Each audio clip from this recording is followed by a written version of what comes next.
All right, now you're live. There we go.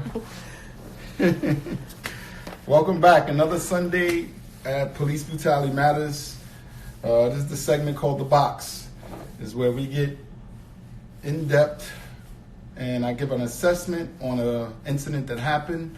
I'm talking to you from my experience as a police officer and someone who is very familiar with policies and procedures and could pretty much articulate my experiences as a police officer. So what's up, everybody? What's up? Glad everybody joined in on another segment of The Box.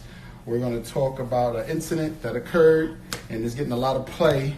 And this one should be really good because I think y'all going to disagree with me on this one. You got to understand something. I'm coming from, my eyes is viewing it from a different perspective. I have experience doing this job. So not every incident that the police are involved in is going to be a police brutality incident. So I put this one up so we can have a little debate about it. I can tell you and explain to you why I believe it happened this way, whether it was good or bad, whether it was policy or not. So I'm going to give you my perspective of it. This segment, this movement is pretty much to identify, the mission is to identify police brutality, to hold bad policing accountable and support good cops. We need to start supporting good cops if we want to change the narrative. It seems like we have no problem identifying bad policing, which is good because I see the debates, the arguments is excellent, excellent. I see y'all arguing policy points, procedures, and that tells me that the message is getting across to you guys when you start to identify police brutality. And I love to see that. Sometimes I be wanting to jump in and you guys are just taking control over the conversation. You guys are talking about they're not trained for that. You're supposed to use the minimum amount of force. This is textbook style. This is what every cop and every police academy is being taught. So I do appreciate and I try to monitor all of the conversations. If the conversation gets a little too crazy and somebody starts just getting off track by not keeping it civil, I'll block, I will delete. So, this is an open forum for us to give our experiences, give our viewpoints. We're not always going to agree with each other, but we're going to have an open conversation about it and we're going to respect each other's viewpoints. So I totally agree. Make sure you keep your notifications on because I'm getting a lot of requests to do more live because I've just been doing lives on Sundays. I have a real busy schedule with the movement of police brutality. There's a lot going on behind the scenes, like you said, like I told you in the past. I'm working on a script for a movie, and it's doing really well.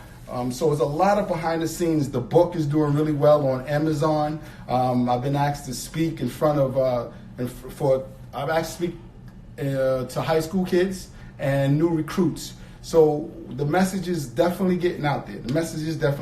So I appreciate that.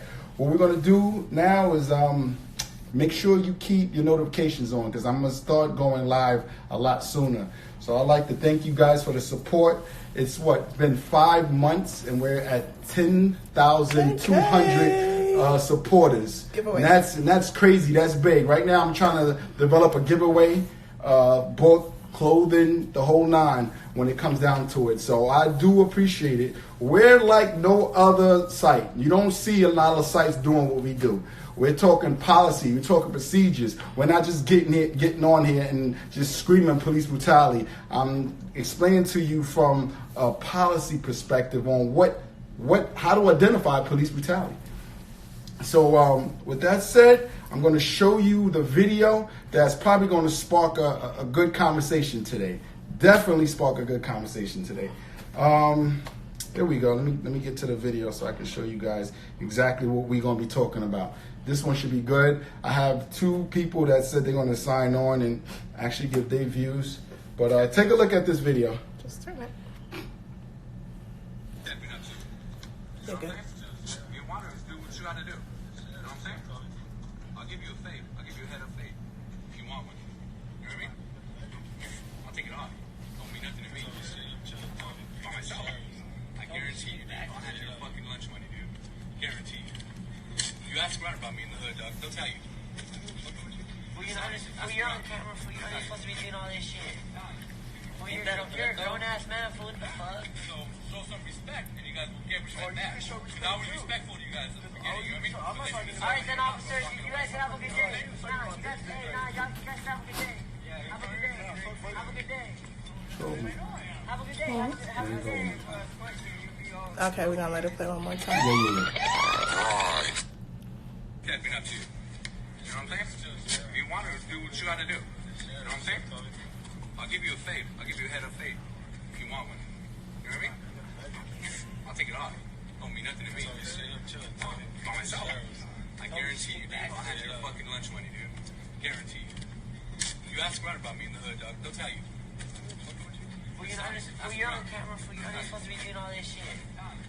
Fool, you're a grown-ass man, fool. What the fuck? So show some respect, and you guys will get respect back. Because I was respectful to you guys at the beginning, you know what I mean? All right, then, officer, you guys have a good day. Nah, you guys have a good day. Have a good day. Have a good day. Have a good day. Have a good day.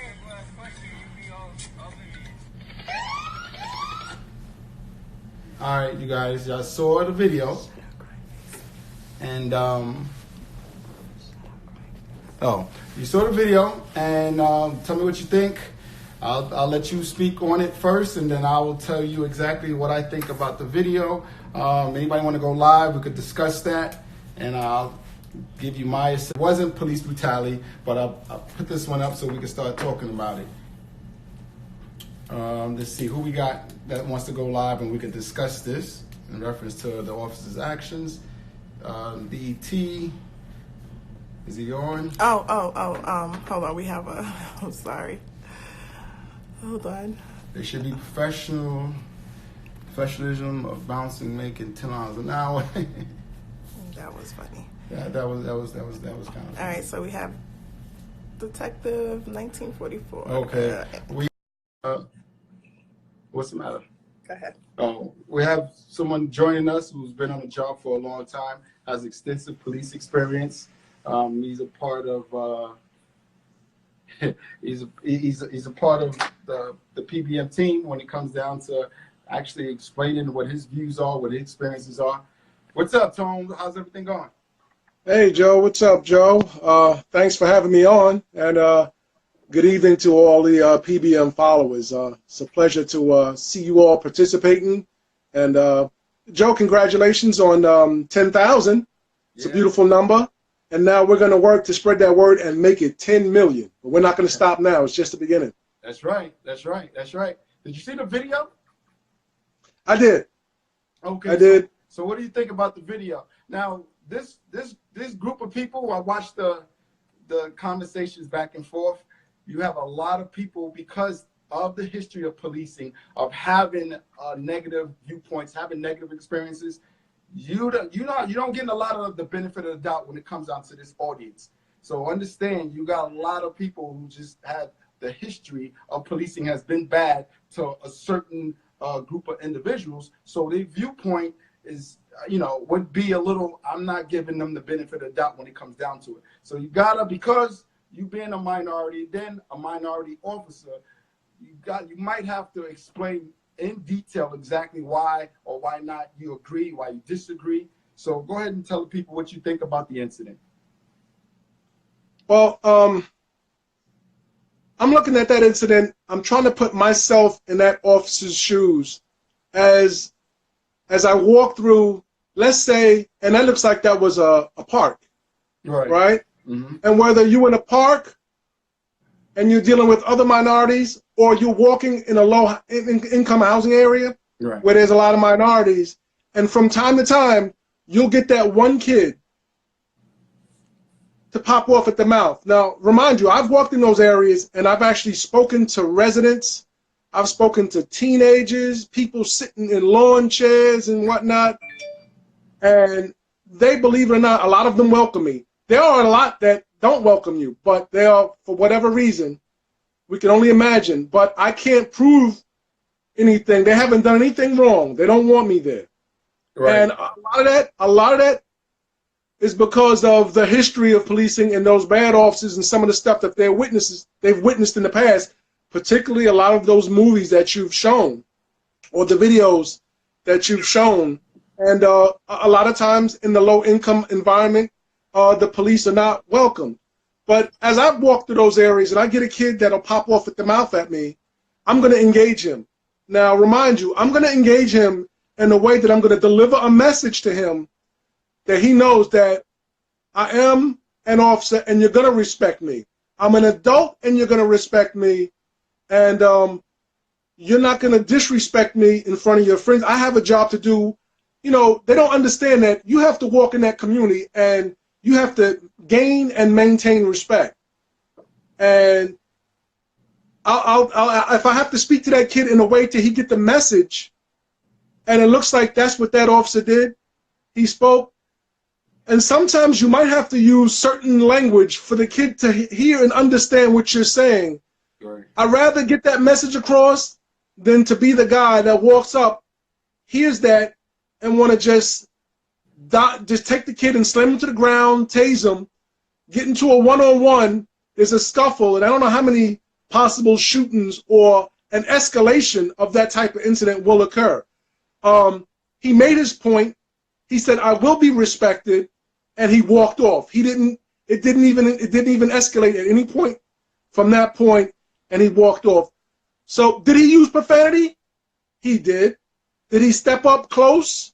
He did. And you know the good thing about it was, a lot of times when you see those officers that are in fear and are very quick to shoot and, you know, tase and use excessive force, they don't get close up on people like that. He got close up on them to say, "I'm right here. I'm not afraid of you. What are you going to do?" A lot of those guys will stand back, grab weapons or batons, mace, and then they'll charge and run and slam and you know, be aggressive. He walked up to the kid, very comfortable, very relaxed, got his message across, and walked across. And that kid, it was over from that point. Right. And I've had those situations, and when kids engage me following, and I've even had to do that with adults. I don't want to make it just sound like it's just kids. I've had to do that to adults. You know, they've come back and respect. They said, "Yo, I respect what you did. Right. You know, I was wrong. I didn't have to come out my mouth. You know, forgive me." And a lot of times you drive by, they'll wave and speak to you thereafter. So sometimes in those communities, you have to be able to communicate and send a message without escalating the situation. Right. So right. I really don't have a problem with that. Now, if he did that and then wind up slamming the kid and arrested him, then I would have a problem with that. But he didn't do that. Right. I totally agree. And a lot of what we do here, right, we talk about policy and procedure. That exactly what he did was actually against rules and regs, right? It's professionalism. He cursed, he challenged them. But, and I tell this to people all the time, right? The police academy, right, and all the training after that, the in-service classes, they don't train you for every situation on the street, right? So when it comes down to something that the police are not, I guess, they didn't give you a blueprint for, right? What you have to do now is figure out how to actually maneuver, how to become a better cop. Now, I tell you all day long when we start talking about police brutality, that's not policy, that's not procedures. You see somebody getting beat down, the force is excessive. That was when we start talking about cultural diversity training, right?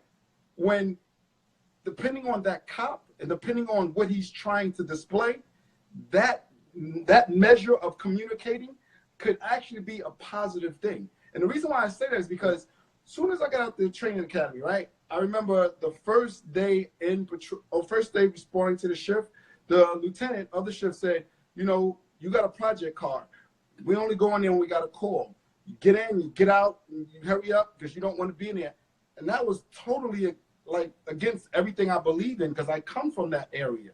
Right. There's no way in the world, right, that you can police those people, right, within that community, right, by running in and running back out. I totally disagree with that, and I started understanding as time went on, like, I see why the police department has a huge problem with this particular culture of people because they're running in and running back out. Policing Right. for the minority community, as long as back to the civil rights movement, right, has always been bad. It's always been bad, right? People are like, oh, why do you got to go so far back? Because you have to understand where policing is at right now. You have to go You know that what? far back. There was But never anything, right, that the blueprint to improve that relationship. See, so what happened is, right, you want this day and age to switch, to flip a switch, and that community that has been beaten and dragged and mistreated for as long as you can think of, now to just wipe that away. There was never an attempt to rebuild that relationship. So when I got out the academy, I said, you know what? I'm from that area. I know what I got to do. I got to go into that area. I got to be there.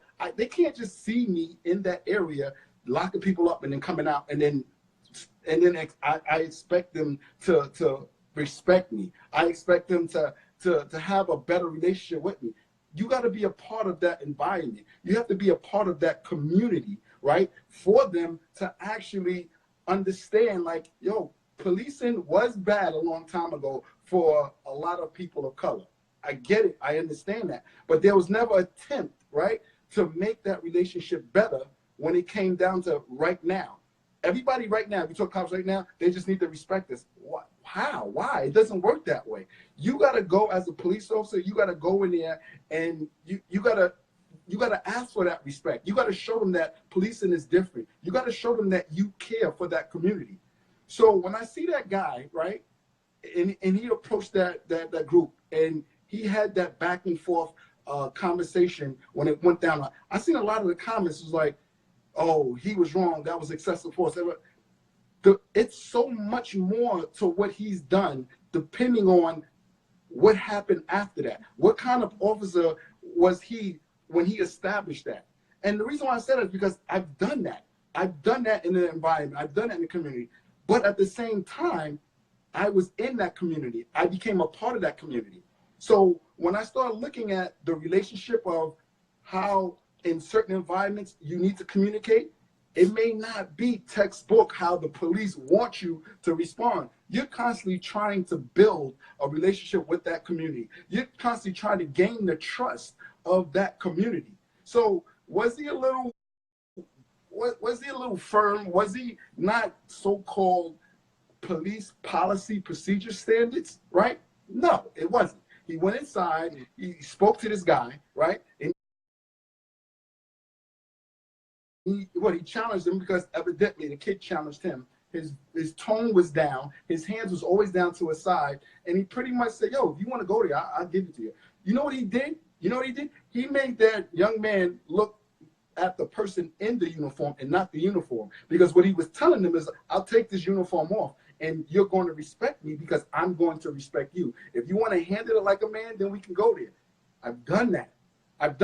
And then I returned right back to that community. I walked in those projects. I talked to people. I made my presence known that I'm not here just to lock you up when you're doing something wrong and take you to jail. I'm a part of this environment. I'm a part of this community.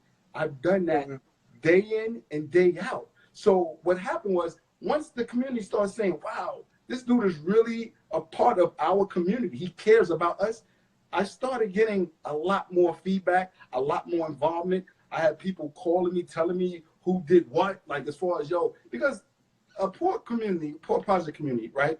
You got a small element of negative in that project community. Most of the people in that community are hardworking people.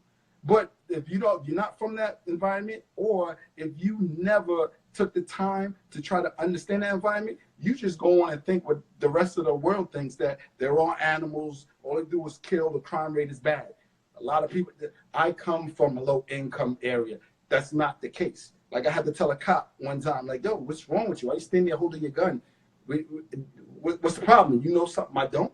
Like that just doesn't, he was like, yo, it's dangerous. I said, yo, this community breeds doctors, it breeds police officers. He's like, what? I said, I come from this community.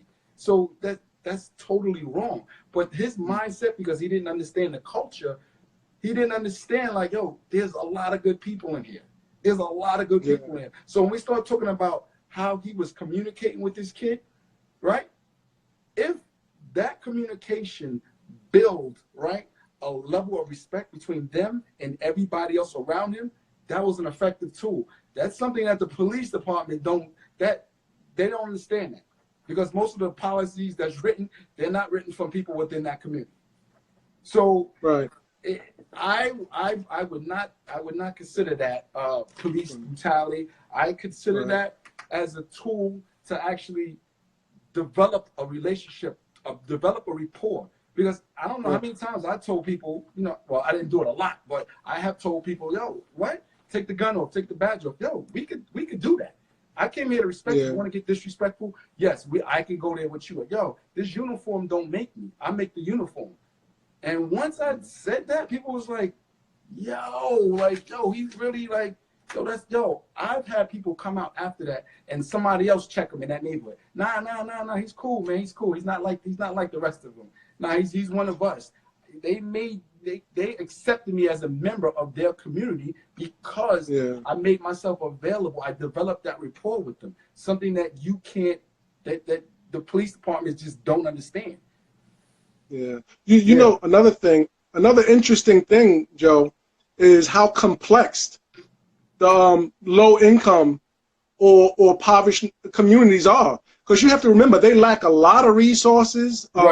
There's education, broken homes.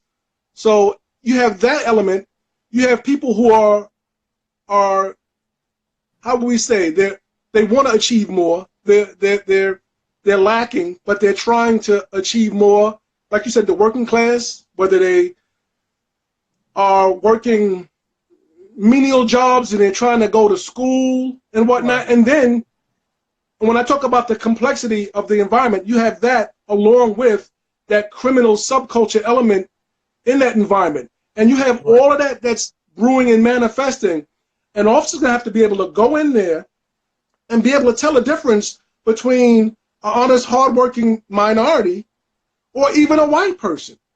Because I don't want to make it just look like a color. We talk about the low income where all the high crime and a lot of the shootings and police brutality are, but you could use this philosophy anywhere. You have to be able to see a criminal from a working class person. And you can't demonize everybody in those communities. You cannot do it. So it is complex. But, I was thinking about something that one of your previous people that you had on live with you, it was that gentleman who was talking about more of a black movement. He was talking about how policing is much worse now than it was back then. And the reason why that's not true, it's better.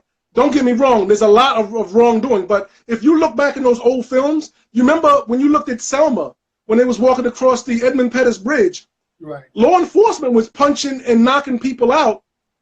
They was doing that in front of supervision. They were doing that live on the cameras. They were doing that like it was okay. That's not okay.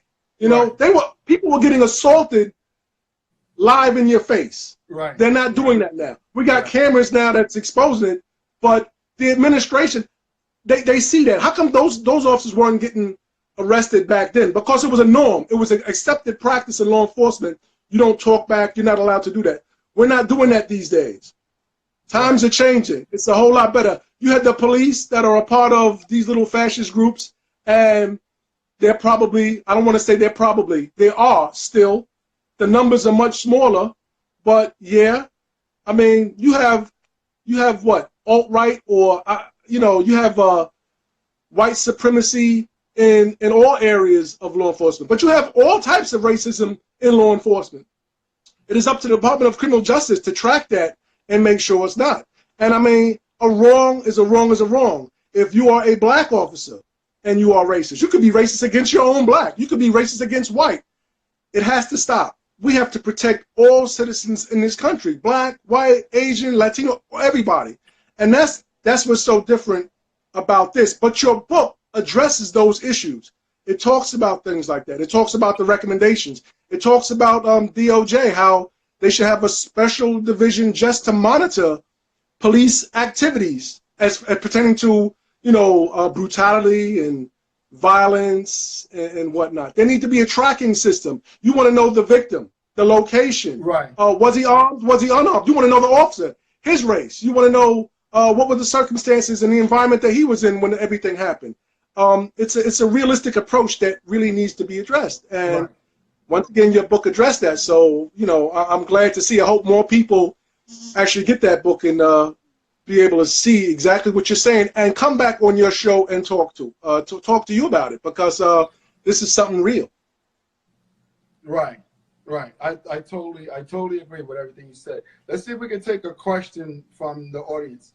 Because people, while we're talking, people are sending questions and we're giving our assessment. So what we're going to do is now is the time to actually type a question and then we'll answer the question for you. Go ahead, Marie. I think you was trying to acknowledge that we have questions. So go ahead. Okay, so one question is, so they're saying you're justifying the police officers' tactics, intimidation tactics. Nah, see, I'm not justifying the officers' intimidations tactics, right? What I'm trying to explain, right, is that depending on the environment, that's a form, right, of communication in that particular environment. Now, how he communicated, a lot of people who's not from that environment won't even understand. There's cultures within the poor community that I police that's totally different from a more rich community. You know, how you communicate may be different. The rules, the boundaries are different. And these are the problems that I see when it comes down to policing. Also needs to be able to identify and understand certain cultures. Now, what he did was totally against rules and reg of a police department. You know, he cursed at the kid. He pretty much took a stance of, yo, I will take this badge and gun off, and if you think you could disrespect me physically, then I will go there with you, right? That's exactly what he did, right? Looking at that group of young men that was there, right, and looking at his demeanor, his hands down to his side, how his voice was, that was totally a form of communications. Now, if you're not from a certain environment, you would look at that and go, that was just totally aggressive. That was too aggressive. In certain environments, that's the norm of how people communicate. So a lot of people are arguing the fact that they're young kids, they're little kids, they're young children. They wasn't children. They looked to be like teenagers. Right. Looked to be like teenagers. I mean, was it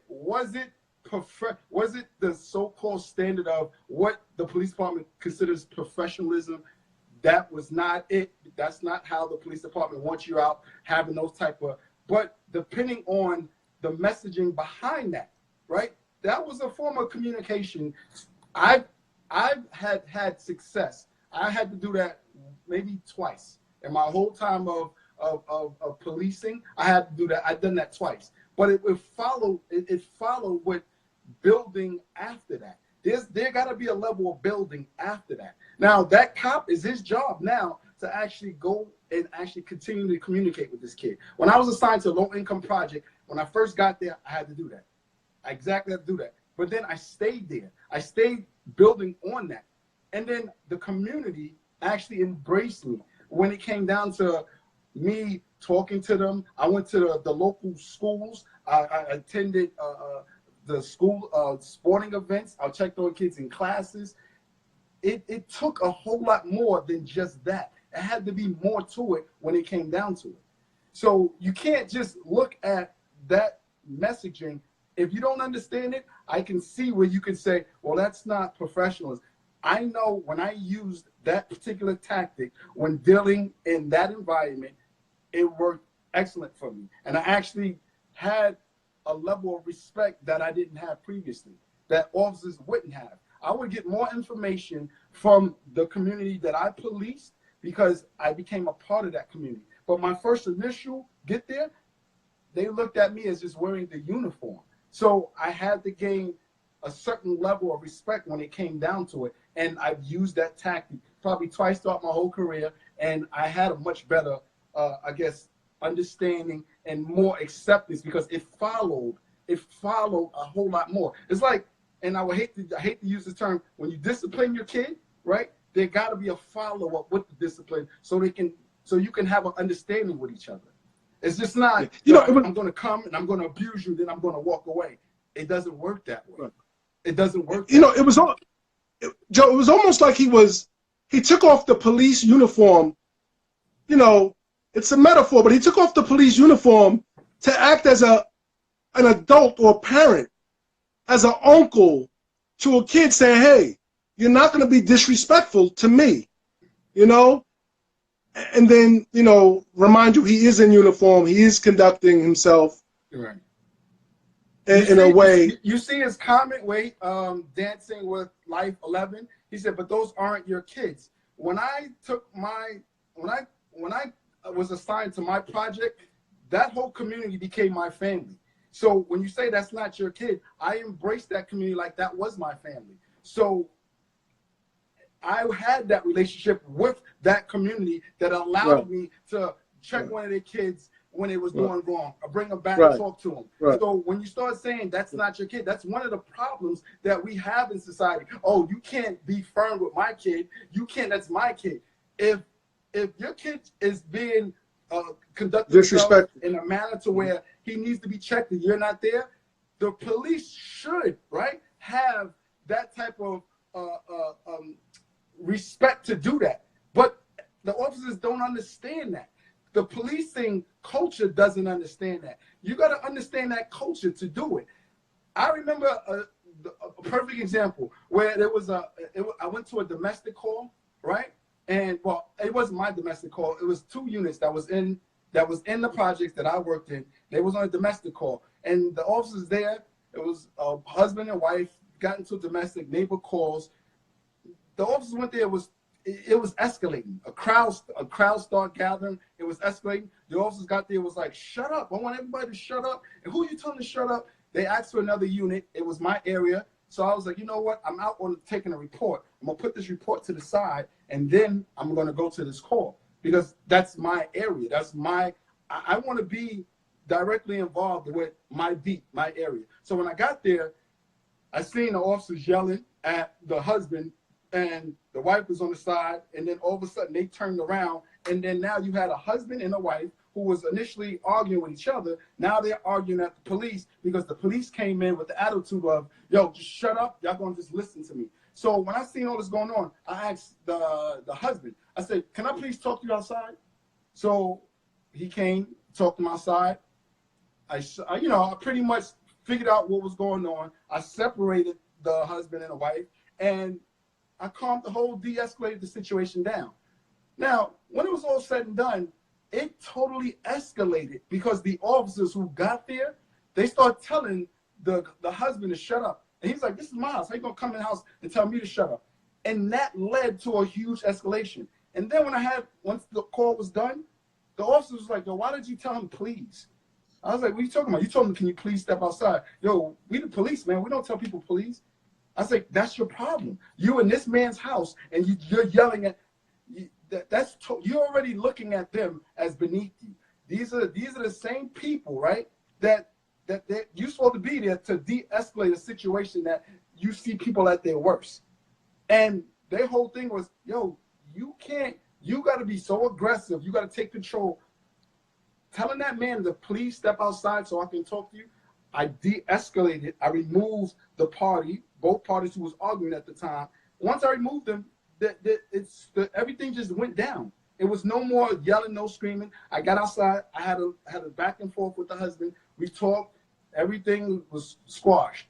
But depending on the reputation that you have with the community, depending on how quick it can go bad. If you're looking at people in this community as beneath you, you'll never build on that reputation. So when I tell you, right, I can check a kid like another officer can't because I've earned that respect from that community to check a kid. You're talking about going up to schools. You're talking about having kids give you report cards. You know, I became a part of that community. You know why? Because I'm from that community. I understand what it takes to build that relationship. The cultures, the norms that community has, right? I understand that. So when we start talking about things you can and can't do, you got to understand it first. So if you're from the outside looking in, you might look at, no, you shouldn't have handled it that way. But if I'm building and I've developed that relationship, I have done that, and it worked fine for me. I wouldn't recommend other officers doing it because you might not have the same mindset I've had. I'm looking at this environment now that I'm assigned to it is now I'm a part of this environment. I became a part of this community. So now I'm allowed to check my community because this community has accepted me. Not every officer has that mentality like this is their community. I care about these people. Everybody doesn't have that. You understand what I'm saying? Yeah. Oh, absolutely, absolutely. Can you imagine how much of a problem that officer would have with not only that kid but other kids sending the message that it's okay to walk and disrespect, him at any time. A lot of times, sometimes these kids, the only time they come in contact with a male or someone of authority is someone related in government, whether it's a school teacher, that police officer, or because of the broken home, or it could be the father is incarcerated, or was a victim of a homicide or something like that. So sending a positive message to a kid, or sometimes a wake-up call and then a follow-up is always it's a good thing. But I mean, you were I did lunch buddy programs, pal, there, right, and whatnot. I mean, see, it's important. Look what somebody just text. Look what somebody just wrote. Go ahead and read that. Read what they said. Oh, you want me to read it? Yeah. Listen to this. All right. So it's okay for you to check young children, Dance with Life 11. Right. You're a part of the community, but when you become an officer, that department becomes your real community, and your loyalty lies with them. That's the problem. What? See, right then and there, with a statement like that, you really not understanding what I just said. Like, what do you mean my loyalty is who I choose to be loyal to? I have chosen to be loyal to the community that I come from. I was a victim of police brutality coming from a low-income area. So what I did was I said, you know what? I'm going to be a police officer so I can police my community and actually do a better and more effective job. You're sitting here telling me, right, that the loyalty that I must have is for the department. That doesn't even make sense. With that the loyalty, yeah, that's a problem. It sounds like it's a us versus them kind of thing. Your loyalty to should be what's right. You're working a community. Do what's right for that community. Nobody's saying not be loyal to your department. I don't even understand. I took an oath. He said I took an oath to them. I took an oath to the community. What do you mean to them? Police department. I took an oath, right, that I will police my community effectively. Right. So you protect and serve. How do you not understand? Listen, you a cop, be a cop. That's stupid. But then that does not make any sense. You're a cop, be a cop. I was an effective cop, so I don't even understand what you're saying there. That totally doesn't make sense. You're an adult. You take the job. You choose to police the community how you feel fit. I was told don't go in there unless I go in and make an arrest to come out. I didn't follow those instructions. Ain't no police department is going to tell me, oh, you can't be walking around in that community, right, developing a rapport and a relationship with the people. They can't tell you that. That's like telling a teacher not to be a teacher. Don't teach my kid that way. Right. That's not. I respect your view. I'm glad you're on, but we see policing totally different. You're looking at it as a cult that I have to follow their cult ways. I'm looking at it as I'm here to make change within the organization that I've been victimized. So to tell me that I can't police the way I policed, I totally disagree. All right, so we have a question from I'm Cool and Tay. You've been very patient. Mm-hmm. Can a police officer pull someone over and lock them up over a broken taillight? A traffic, that's going to vary from state to state, but that's a defective equipment. Tone, I've never seen or I've ever heard that you're allowed to for defective equipment, a broken taillight, you can take somebody to jail. As far as the department I was on and the agencies that I'm aware of, that's a summons, you give them a ticket, and you on their way. That's it. That's not an arrestable offense, correct? Right. It's an infraction, right? Right. It's a traffic infraction. You can't be arrested for a taillight in the agencies that I work for. Okay, any other questions? Tony, you got anything to add? Yeah, to your critic about being loyalty department. Again, your book addresses the culture of policing. That's a cult. that it's unfortunate that the person would even think and feel that way, but hopefully they would read what you got to say on that and come back and let's talk about what he's read and how he feel about how that issue is discussed in your book. Okay. We have another question. I want to get to that one. Which Okay. one is See that? that I am cooling. Oh, Yeah. okay. I'm trying to understand. Okay, that's saying this, that the police work for us and we work for the community.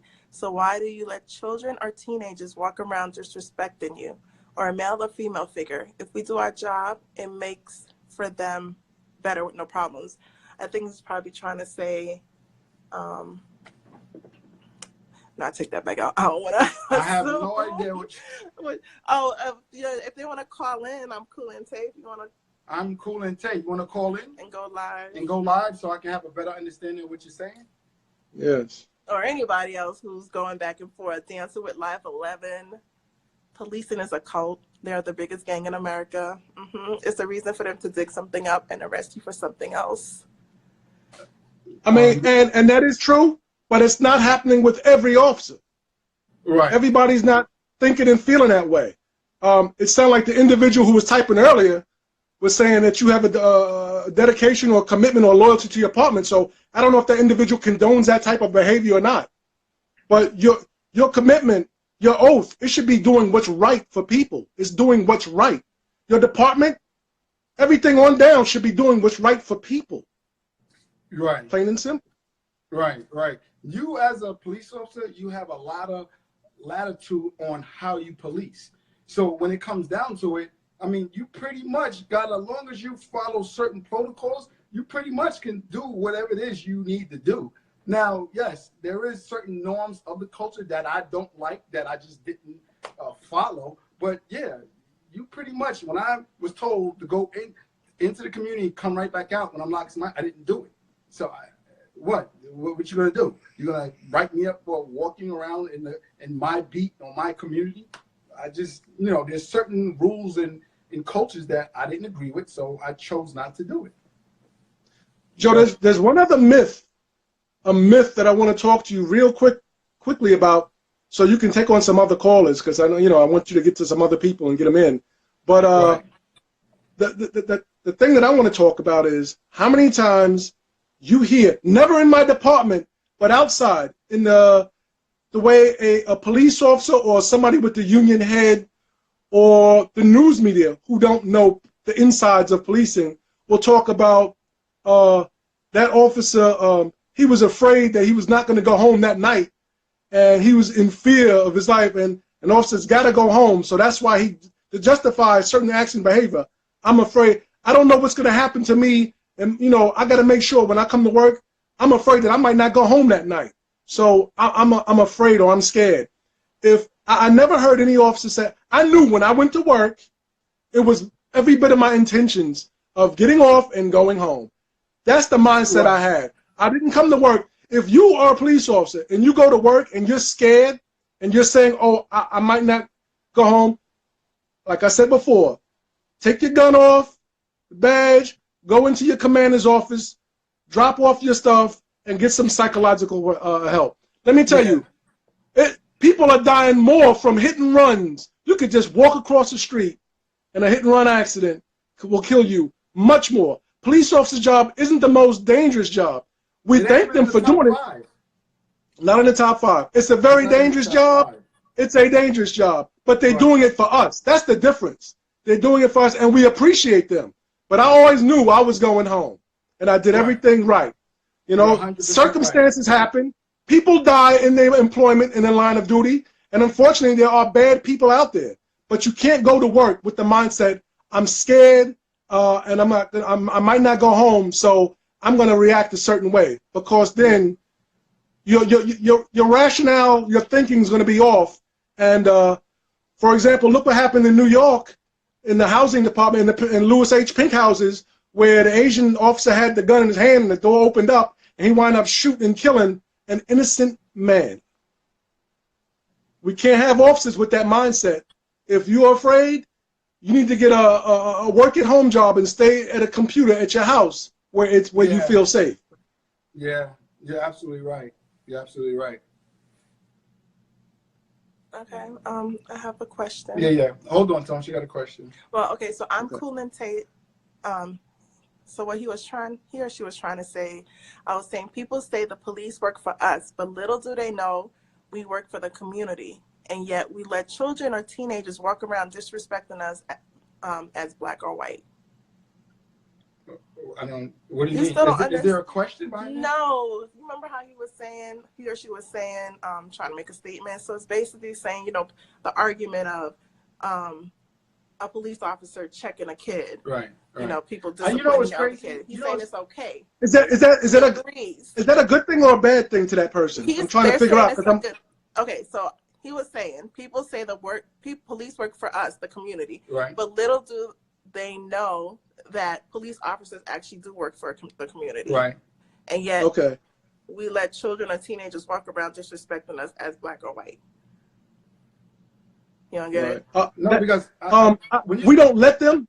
That goes back to parental. That starts from the home, and in a lot of those environments, they are broken homes. But as people of authority, and think, we have children. Would you allow your child? Would you allow your child in your community to act as such?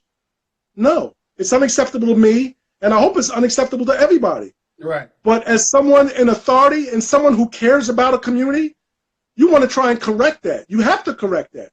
It is imperative that you correct that, because as a police officer, you're going to have problems policing that community. You'd be surprised that the impact you might have on changing that child's or that youth's life. But like I said before, Joe, I've had to do that with adults, because you're not gonna intimidate me in the performance of my job. Because if I lose that respect and authority in that community, how am I going to police it? It's almost like letting your child run wild and you don't correct them. Once you lose control, you lose control. But you love your child, you nourish your child, you give them everything they need to succeed. You protect your child, and it's important that it's seen that way. It has to be seen that way. I mean, look how bold. It's sad, but because of so much policing, and we could talk about the history and the origin, but now it seems like people are emboldened to challenge the police and I hate to see police officers being intimidated to do their job because they're afraid that they might get in trouble or they're going to do something wrong or the cameras are rolling. I always said, if the camera's rolling, good, bring the camera. We're going to use that as always embrace the camera. Bring it. Yeah. Bring it. Yeah. I got a camera too. I hope, in fact, it's going to be easy for me to testify to the judge based on what you've done on your own camera. So don't be intimidated. If you're doing what's right, we don't have to hide justice. We don't have to hide righteous. All we have to do is do what we do. Because they're stupid. Right. So, Hovey told 224, why do police officers get upset when a citizen knows their rights and then exercises them? What I've seen happen where an officer gets challenged because he's not following protocol. He's not following and respecting the Constitution. He's not doing what he's supposed to do. So you're going to get upset when somebody challenges you. I have no problem answering any questions because what I'm doing is following policy and procedure. I'm respecting the Constitution. So if I'm coming to you and I'm asking you something and you ask me in reference to something I'm doing, I have no problem explaining it. I have seen officers get upset because when you don't have the support of the Constitution or your laws to back you as a police officer, then yeah, you're going to get upset because now somebody puts you in a box to where you have nothing to stand on. You understand? Yeah, I agree with that. You yes. understand? I've had traffic stops. Yeah. I've had traffic stops, right? And the person said, what you stopped me for? And I said, well, you did whatever the infraction was. You made an illegal left turn. There's no sign up there. I said, okay, well, if there's no sign up there, I'll tell you what. I'm going to write the summons. You're going to come to court and just, go back and take a picture of the intersection if there's no sign. And just, if you're right, then there's nothing to worry about. But I know there's a sign there. And they'd be like, yeah, all right. And they'll take it with attitude. I've had people say, oh, officer, I'm sorry. I didn't even realize there was a sign. I said, yeah, because it's one of those intersections where there's a lot of accidents and you get traffic backup for making left turns and, whatever the reason may be, So you can have people who challenge you, don't argue back. Write your summons and keep it moving. Now, if they escalate to the point where it's disorderly conduct, then you charge them with disorderly conduct. Right. You know, it's not where you just get disrespected and that's it. You know, we have a right. We have to protect our officers too now. I'm talking about the ones that are doing right. The ones that are doing right need to be doing their job, and they need to get the support of their community as well. Right. Who's this? Marcus, fuck the police. Look, this is like TV, right? This is like channel. If you don't like what's on this channel, turn. I don't need all of that. Fuck the police. This is not for you. This conversation is way too mature for you. Right. We sitting here talking ideas. We talking solutions. I'm giving you my experiences. If you can't, if that person really feels that way, turn the channel. I hear a lot of people who don't like the police or don't want to. If that individual feels that way, Google countries that have no police department and then go ahead and move. You know, you have that right as a citizen. But we need police. They are an important part of our society, and we need them. Right. And dancing with life 11. You got a whole lot to say. You want to go live? You want to go live? I'm more than happy to bring you on live. Yeah, because they're saying pick a side. Y'all seem to be playing both sides. No, who's playing both sides? We're making a stance of right and wrong. That's the problem with today's society. You got pro-police and police officers saying this is our side, and you got anti-police haters saying, yo, we don't like no police. Me and this man has over 20-something years of police experience. We come from low-income areas. We both been victimized by police before we became police officers. So our mindset was a little different going into the police department. We know there is bad apples in policing, but we also know that there's good apples. And if you can't understand that, this ain't the avenue for you. This is not you. So you need to pick a side. It's a right and wrong. You sound like a lot of the cops that I work with when you say pick a side. When I'm out here stopping a bad cop from being a bad cop, I've done that. I was told several times, yo, you need to pick a side. I'm going to pick the right side. I picked the right side then, and I'm picking the right side now. So if you don't understand that, this venue right here, what we doing is not for you. All right, I have a question from Pulente. Question for you and everybody else. Why don't the parents put their children in place and lead them right, but yet when a male or female officer play their role, then they become mad because someone comes in to help, which is my point. Right. And I totally agree with what you said. If the home or as a parent, older sibling, if somebody's checking these young kids on respect and just people in general, we're not even talking about the uniform. We're talking about just being respectful to each other as human beings. We wouldn't even have this problem. You think, right? You think disrespecting a guy or a girl in uniform because you are anti-police is the answer, then you don't even, you're a part of the problem. You're exactly a part of the problem. I guess dancing with life said, but that's not what you said. What do you mean? Selective hearing. What are you talking about? I've been saying the same thing. It's a right or wrong matter. It's not a anti-cop versus pro-cop issue. We're not talking that. We're talking from a right or wrong standpoint. I invited you to go live so you can explain yourself a little bit more, but you choose not to go live. So I'm not going to entertain any of your questions anymore. No, and just so people are clear and understand what you're saying, Joe, that police brutality matters is not an anti-cop organization. So if you're radical and you hate the police, you're in the wrong place. We want to hold accountability to bad cops, but we support good cops. We need good cops in the community.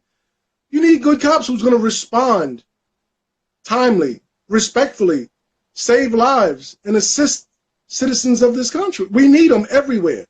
You know, but the bad cops, we don't need not one bad cop, one that does excessive force, one that's disrespectful, one that lies, one that writes bogus tickets and and fabricate and plant evidence. We don't need none of them, but we do need good cops.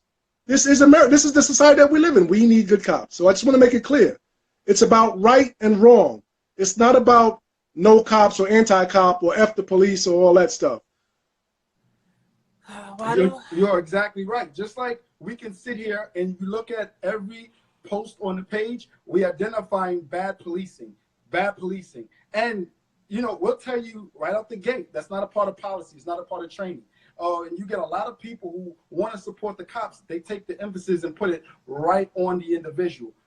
I'm here to tell you firsthand, it doesn't matter what that individual did. An officer's trained to deal with that particular individual. There's no excessive force allowed. I see people all the time, yeah, the cop was wrong, but the person should have complied. That don't even go together. If you're saying the cop was wrong, it doesn't matter what the individual did. He was wrong. You need to be held accountable.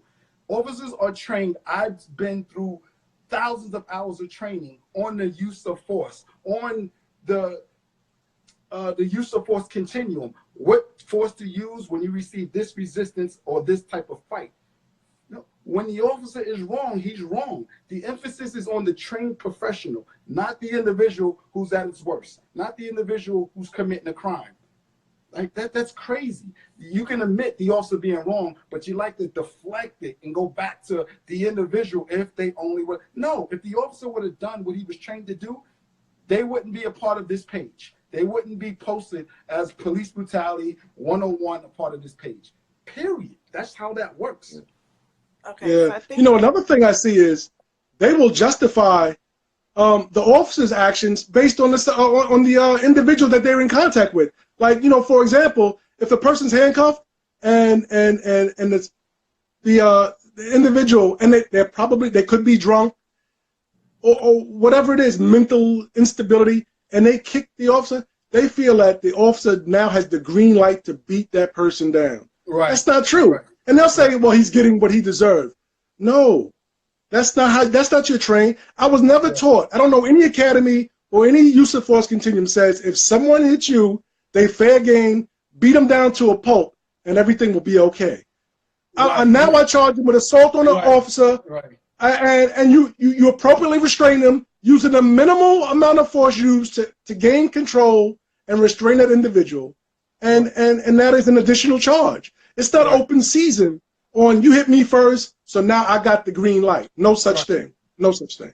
You know what kills me? When I see the conversations going back and forth, and they say, yes, oh, but he did this to the officer first. I'm like, what is this? School? We're in high school. We're in middle school. Yes. You said this to me. I said that to you. This officer has thousands of hours of training, and you just diminish that by saying, oh, it's okay for him not to follow training because this person did this person did that. You just totally took the professionalism of this officer and said he could be out of line because this person didn't comply. That's crazy. Once the individual does something, they fair game. You know? That's how they make it sound. Tom, we got a question. Go ahead. Okay. So, hold on. I guess people who don't follow us and they're now coming on live truly don't understand what these lives are for. So they're basically choosing this one video to go off of what the mission is, which is to identify bad cops and holding them accountable while supporting good police officers and bringing in-depth awareness to police brutality. Not understanding that on Sundays, sometimes we go through some of the videos that we post, and then we just have conversations about them. Not saying it's right or wrong, and it doesn't have to be a police brutality issue. It could be a good cop doing something. It could be the video that you chose to go through, and they're picking and choosing what they want to, I guess, talk about with this. With this you know what, Joe? Yeah, it seems like of police brutality matters is y'all getting it conflicted, y'all getting it twisted. It's just a conversation to have today. Have a conversation with the parent. If the parent's not involved, you're in an inner city community. The parent might be the problem as well. So why is it a problem for an officer to speak to a child? I had this conversation with Chris about, I know nobody can see me, but I'm the one sitting back here reading these comments, and it's kind of frustrating. If you're not going to make a valid point, then stop commenting. But my point with Chris was, a little 5-year-old was disrespecting him. That's a teaching opportunity. As an officer, the parent might not be around. And even if the parent is around, that doesn't mean the parent is correct. They might be instigating the situation as well. So why is it not okay for a man or a woman in authority in uniform to give a positive feedback to a child that may not get that from their own parent? Right. correct them. Right, and I get it. Period. I get it, and I totally understand what you're saying, because a lot of people don't understand that. They don't see the behind the scenes, right? I took a young man who We're live now. All right. Had to get that off my chest. What the hell? Oh, did you restart it? Yeah. Is it back on? Okay, so No. had to get that off my chest a little bit. It's frustrating.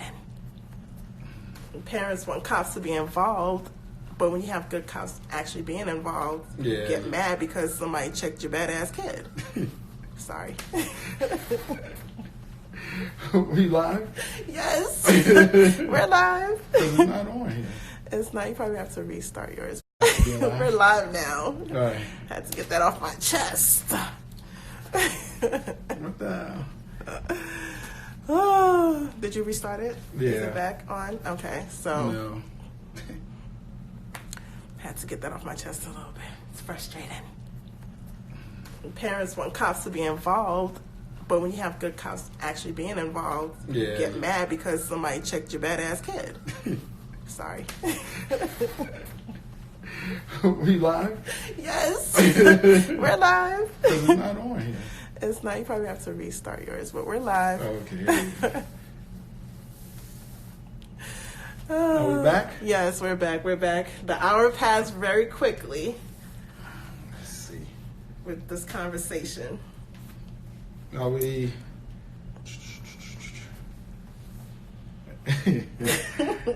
Anybody want to call in? Please? Yeah. You know, IG only gives us An an hour. hour, and they automatically cancel you out. So if anybody want to come back, because you know they didn't let us rock last week, so we chose to stay a little longer this go around. So Oh, do a Q&A. Anybody got any questions? Or do we have a question for people? Or, you know, Phantom says, brother, I respect everything you do for us. Stay strong out there and God bless. all right, that's good. Thanks. Real. Who's that? Phantom 860. Phantom 860. I appreciate it, man. I really do. I knew fighting this fight was going to be rough on both sides. Like I told you, you got one side saying, yo, it's us against everybody else. And then you got the other side saying, we don't like none of them. So I knew that this was going to be exactly what it is. And I'm embracing that. So I do appreciate the support, man. I really do. Okay. Oh, so we're going to go back live with Tone. Tone's back? Yep. 1 second. And, all right. Preach, my friend, preach. It's old 9/11. Thanks, man. I appreciate the love, support. Thanks. Oh, there he goes. Who's that? Hernandez? Yes, Ju- Juju X Hernandez. She said, I really love your account. It's great to see your account coming up. Thank you. I appreciate that, Hernandez, Juju. I really do. Thanks for the support. I really appreciate that. Okay, so this is Giffy the God. Why do police, and this is another thing I want to say. All right, go ahead. I'm behind the scenes again, but I think you need to tell the people the difference between a cop who walks the beat and a cop who gives tickets. Sending people to court for tickets, that's not helping the community. It's not. I'm a strong believer in that. I never was a ticket cop. I think my book that I graduated with, I left with the same book. That just never was my thing. I was a foot soldier. I was more of a gun and drugs, murder, robbers kind of cop. They didn't dictate me writing a bunch of tickets. I didn't choose to go that route. So I totally agree. I think that's a waste of time if you ask me. I think you're not really doing no real damage to fighting crime if that's what you're doing. I totally don't. I'm not a fan of ticket cops. Nothing against you guys, but that's just never was me. I agree with that also, Joe. I mean, I was never really a ticket writer, although I have written some tickets, but that's only because you have somebody double parking in the street and they want to talk to somebody and create a traffic backup, or you got them squealing tires and burning rubber and driving reckless through any community, school zones and whatnot. There's a time to do that, and that's for safety and to protect people. but Right, just to right. generally write tickets and generate revenue, that was never my thing. It was, if I We wrote got you a question, ticket, Tom. Tom, we got a question. we knew. Okay, Okay. Juju wants to know, how do you feel about people saying fuck 12 and cops are pigs? I think that is a broad wrong statement because you're labeling all cops. As you can sit here and look, a lot of people support what I do. As a cop, I was supported by a huge community of how I policed and became involved in that community. So when you label all cops as pigs and fuck 12, you're labeling good cops within that. And we have good cops. So I normally, when I get the fuck 12 and all that, I normally block them and delete their message because it takes a lot to be open-minded. And if you had a bunch of bad experiences, then it's harder for you to be open-minded when it comes down to police. I myself, coming from a low-income project, I've had bad experiences with police when I was coming up, right? But it didn't stop me from taking the job. It didn't stop me from making that change. So I didn't label all cops as bad because I know good cops. So when I see somebody like fuck 12, they're not open-minded. They're not understanding. You got almost 1 million 1 million officers in the United States. Not all of them are bad, but that's like the cops that I work with. They thinking and doing the same thing about the low-income area. They think everybody in that area is criminals. They think everybody in that area is bad. They throw up the fake numbers, what 1 every 3rd black male will be. All that is fake numbers. I have to prove to them that everybody in the projects is not bad people. And it's a small percent of bad apples that's in that projects. I know that because I'm from the projects. So when I have to enlighten them, it's up to them whether they want to take that and go with it, or they could just continually hate the projects. And the people that say fuck 12, they all pigs, if they don't want to be open-minded, understand, right, that not all 1 million officers in the United States are bad apples, then no, that's on them. This is not the forum for them. If the only thing they can bring to this conversation is fuck 12 and pigs, turn the channel. It's 1 million accounts on IG. You don't need to be a part of this one. This one right here is to identify bad cops and bring them accountable while supporting good cops. If you don't understand that, if that's not your mindset, if you can't be open to that, then turn the channel. I mean, it's just that simple. You know, there's a lot of things going on behind the scenes you're not aware of. You know, I'm here to try to make a change for this next generation because it's getting worse. It's getting worse. So my movement here is exactly what it is. We're going to support good cops and try to have bills, try to get legislation on bad policing so these officers won't be getting off. You got bad officers to try to hide behind the shield of good officers, and they just mess it up for everybody. And it shouldn't be like that. And that's one of the problems that we have.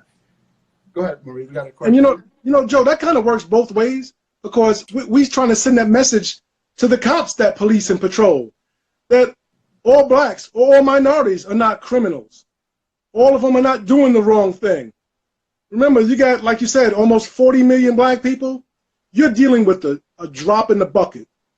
Blacks are going to college. They're working. They're doctors and lawyers and politicians. They're raising their families. The moms, the dads are getting up and going to work.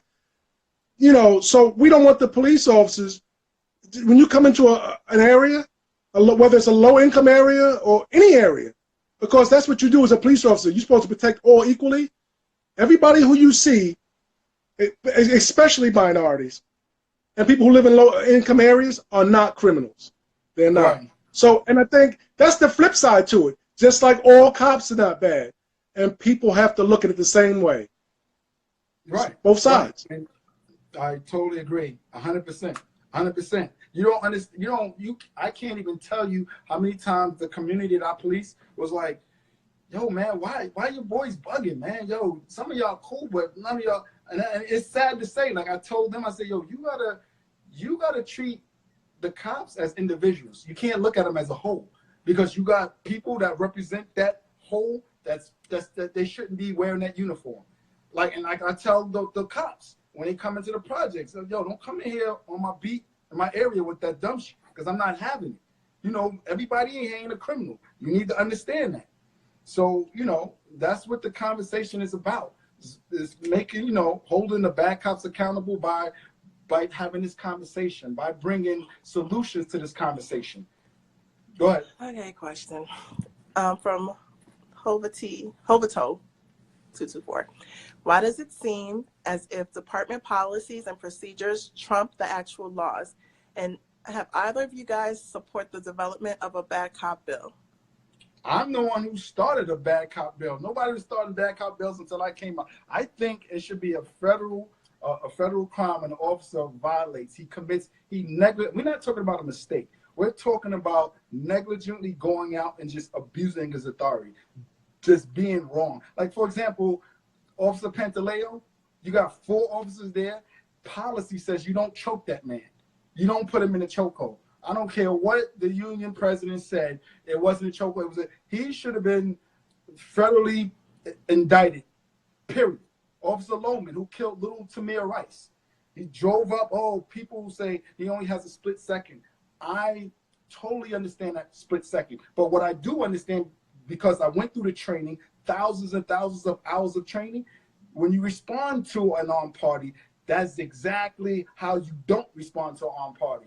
He created the split second that an officer would have, and he killed that little boy because why? He didn't follow training. He didn't follow rules. Let a pilot not follow his training and rules. Remember Scully? They was trying to hem him up, talking about he ain't supposed to land the plane in the Hudson. You remember? Oh, they went him on. People was going crazy about that. Let a doctor, a lawyer, let all these people not follow rules. Y'all would go crazy. But for some reason, when it come down to police officers not following rules, y'all worried to, well, you know, the person wasn't complying. He wasn't being nice. Yo, I totally support a bad cop bill. And if you look at any of my write-ups, I say bad cop bill needed on a write-up that I see that was totally negligent. The officer was totally wrong, and he needed to be dealt with. He need accountability. So I totally agree with a bad cop bill. Go ahead. Joe, you know what? One of the things that I hear a lot about people who complain about how do we regulate and control the police, and they talk a lot about the police policing the police. Mm-hmm. Well, your bad cop bill and your book, Police Brutality Matters, addresses who should be, policing the police, or how they should be regulated and controlled and investigated. And yes, that is a valid subject, but it is addressed. And no, they should not be police themselves, because we know how that going to go. Right. They've done it over and over. We know about the cover-ups. We know about the cover-ups. Right. It's not a question I was about to respond, and give you the guy said, and who's supposed to regulate it? Are the police? And I put no, federal prosecutors. Right. It would be similar to like the Bob Mueller of policing. Somebody who's not a part of that local locality. The local locality, like the DA, the prosecutor's office, should not be involved when it comes down to policing within that locality. It should be an outside agency, like when the NTSB, when a plane crashes, you got federal department comes in and they done the investigation. They don't know the people of the airlines. You don't got the airlines investigating the airlines. No, it should be an outside person, an outside federal agent who investigates the police, and then any type of criminal charges should go in front of a federal judge. If you look at cases where officers had to appear in front of a federal judge, the penalties are much stiffer than it is when it comes down to the state level. I looked at and I read up on the Baltimore unit, the gun unit. They just became a straight gang unit, a straight criminal organization. They was doing search warrants, taking drugs, guns, and then selling them back into the streets. They charged them federally. They didn't charge them on a local level. The judge was handing out sentences to 15 to 25 years. The whole unit got smacked, because of that federal level. I think it should be an outside federal agency, and it should fall under a bad cop bill. But go ahead. The prosecutors have to be willing to prosecute. So how do we apply that pressure aside from the voting polls? Right. You get it outside of that jurisdiction. You make it become a federal crime. It's not a local, it's a federal prosecutor that's dealing with a federal judge. That takes away all the friendship and the looking out. Somebody from the federal agent department comes down and prosecutes. And by the way, Joe, that's all they do. That's all they do. That way, they're not dealing with police officers on a regular basis, establishing some sort of rapport or some sort of working relationship. That's all they deal with. So, you know, if you're a cop and you see it, it's like, oh, damn, that's not the one I want to see. You know? Right, right. So, Giffy to God and then Hobie too. They are all police, the prosecutors. It's the same system. And then Hobie said they have to be willing to prosecute those. So I guess that's the difference you're saying between a regular prosecutor who deals with the cops as a family versus a federal prosecutor who doesn't even know who they're. There is a huge difference when you start talking about the local state prosecutor and then a federal prosecutor. Local state judge and a federal judge. There's a huge difference. You don't have that relationship with the locals according to that jurisdiction. So yeah, I really believe that is exactly one of the solutions, and I mentioned it in a book on how to fix police brutality, how to fix and hold cops accountable. You know, I had this conversation with cops. They was like, well, I mean, I get what you're saying, but we don't want to. Why don't we? Why don't we? Why don't we? I mean, if you're doing what you're supposed to do, then you shouldn't have a problem. Okay, so I'm not going to respond Go ahead. because I'm tired of typing. But at Giffy, the God, 95% of prosecutors are white men. Right. And then this. 95%. What's your solution? Stop talking and give us a solution if that's how you're feeling. I'm sorry. Go ahead. It sounds like somebody's hung up on race. I don't know. I don't know what it is, but you know, hey, a solution to the problem. No. Tell him to call Joe. Tell him to call in live. He wants to go live. Give me the guy. Yes. Joe, go ahead. Do your thing. Call in. Let's go live. Give me the guy. Tone. Yep. Well, when he calls, we can still have that conversation. People can say they're gonna go live, but continue our conversation until. Go ahead, give it a guard. Call in, and we can go live. Got no problem going live with you. So, how do we lawfully protect ourselves from unlawful arrests? You have to make sure you record it, get witnesses, and actually fight it. I just finished talking to a law firm when it comes down to fighting unlawful arrest and police brutality, and I'm getting them to pretty much start screening and taking you guys' complaints when it comes down to it to push the issue. That's the only way, according to what we have to work with the system now, that's the way that we fight police brutality. Make sure you record, make sure you get witnesses, and there's time restraints. As soon as you, become a victim of police brutality, and that's unlawful arrest, being victimized by the police unlawfully, you need right away, because depending on the locality, depending on your time restraint is extremely important of when you start filing on police brutality incidents. So it's not a question, but you remember how Franny, when she wasn't able to get help from her district, was she able to go outside and get help and reporting?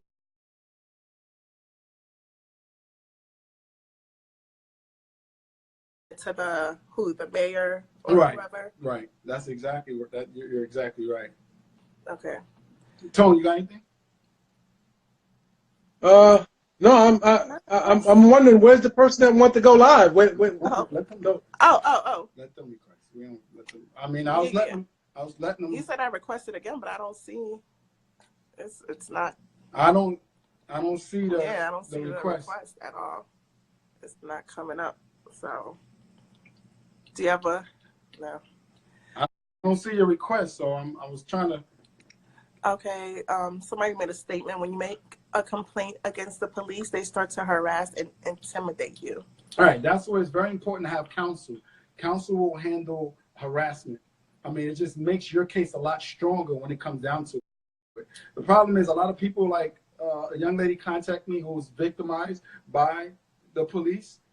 She became a victim of police brutality. She had no idea on actually how to fight that fight. So I put her in touch with the right people, and as far as the retaliation, that kind of ceased, because you got to know the avenue on how to fight. You make your complaint, you start getting harassed. There's certain avenues that you pursue to handle that harassment. So yeah, it's a tough fight, because the system that we have to work on right now is really not designed for someone to actually know exactly how to fight that fight. All right, so I guess Give You to God is really trying to get through, and I'm not seeing it at all. Not seeing Does it. Not tone have to coming get through. off? No, usually it still does it, but I mean, y'all playing. Nobody playing. Somebody playing for real. So Hovato, no, because there's been calls requested before, even though you're Oh, having a yeah. conversation live. Can you expand upon the blue wall of silence? The culture of policing is normally protect us, police them. We don't supposed to tell on each other. We don't supposed to expose the negative or the wrong. Just like we have having this conversation with you, I can have this conversation in FOP around a bunch of cops, and we'll all agree to something that happened was wrong. But as soon as you come out in public, the culture of policing is, look, we have to protect that. It was just amazing when I heard, I was in about a bunch of FOP members, and we was talking about how wrong Officer Pantaleo was. But as soon as you left the meeting, it's like, nah, he didn't choke him. He didn't choke him. I was just like, this is why we will always have the problem that we have when it comes down to the community trusting us. Because you're standing up for a wrong. You're standing up for something that's wrong. But that's been the culture of policing for a long time now. So, and I really believe that it can change because you see more and more cops getting arrested. You see more and more cops getting fired. The civil cases is going out the window. Within the last 5 years, I was doing a study on civil payouts relating to police brutality, misconduct. It's over $1 billion. It's over $1 billion. That's telling me, right, that the system now has a huge problem. It's starting to acknowledge police misdoing. You've never seen that happen before. You never see the amount of payouts that you have. You never see the arrest of police officers. You never see officers getting fired. So it's starting to change. You're starting to see an effect that you've never seen before when it comes down to holding bad police accountable. Question. Uh-huh. If police don't snitch, why do they expect the hood to snitch? Lead from example. Yeah, I totally agree. You are absolutely right. You're absolutely right. The good cops and not saying anything to. Yeah, you have to, right, set an example. You have to be above the norms of he did this first. He cursed me out first. If you are a cop and you can't get you can't take or shake off somebody calling you an idiot, somebody calling you an asshole. So that job is just not for you. Like, that's just part of that job. I see people say, well, he shouldn't have said this. Sometimes, right, depending on what it is, a disrespect ain't a violation of the law. Is it ignorant and rude for the individual to say something stupid to a police officer?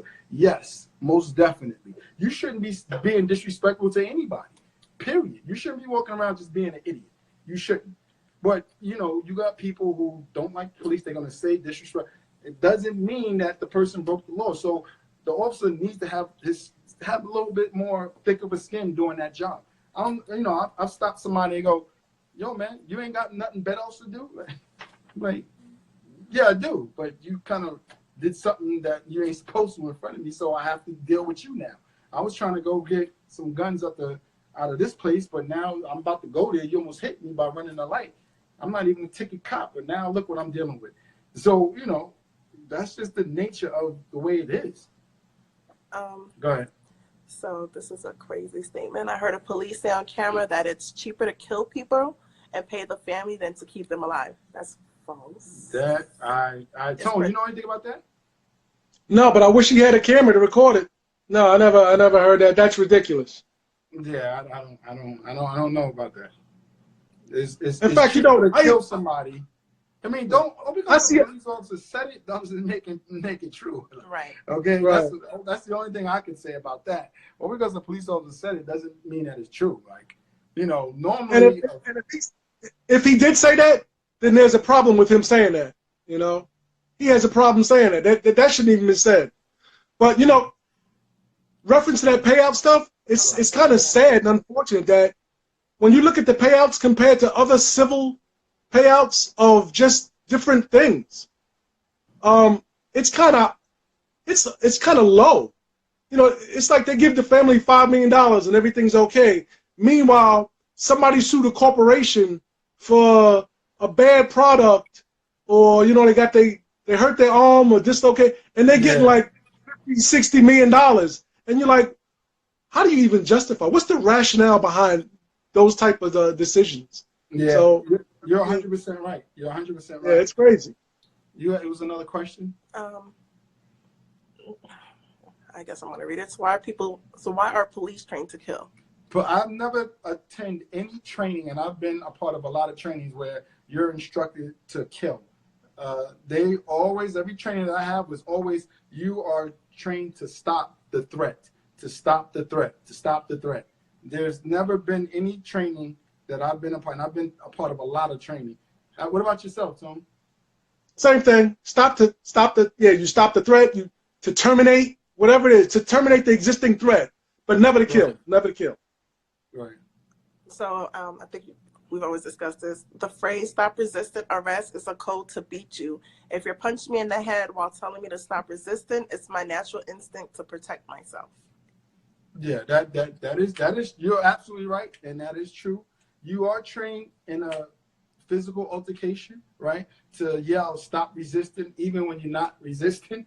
And one of the main reasons why is because when it comes down to court purposes, the officer wants to be able to say that he was saying, "Stop resisting." He was telling you to stop whatever it is that you're doing. It just sounds better in court. I think that's horrible. I think that's one of the most overplayed statements that you can have. Stop resisting. A lot of the times you see someone saying "stop resist," the person is just folding up trying to cover themselves. So yeah, I totally agree with you with that one.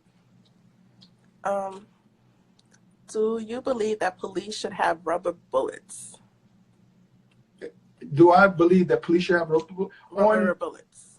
Depending on the any tool that you can use, right, or the police that can use that can prevent death and is effective, I'm totally for that. I mean, depending on the situation. I mean, you know, if you got somebody that's barricaded themselves, or they're in a secure area, but they're holding a bat or a stick or a machete, and no one's around, and you had to shoot them with a rubber bullet to actually disarm them. I'd rather see somebody get shot with a rubber bullet, which I have, because the person had a knife in their hand, than the officer discharge his firearm and kill him. So yeah, any type of tool that you can use to actually disarm somebody and the injury is minor, I'm all for that. I'm definitely all for that. Somebody said, I would love to see you and Mr. Checkpoint talk. We talk all the time. Me and Mr. Checkpoint are actually pretty good. I guess going live. Yeah. Me and Checkpoint, me and Senate go live all the time. I mean, we got each other's number. We talk a lot. So this Phantom 860, I guess he asked the same question. Maybe you could just reinstate it.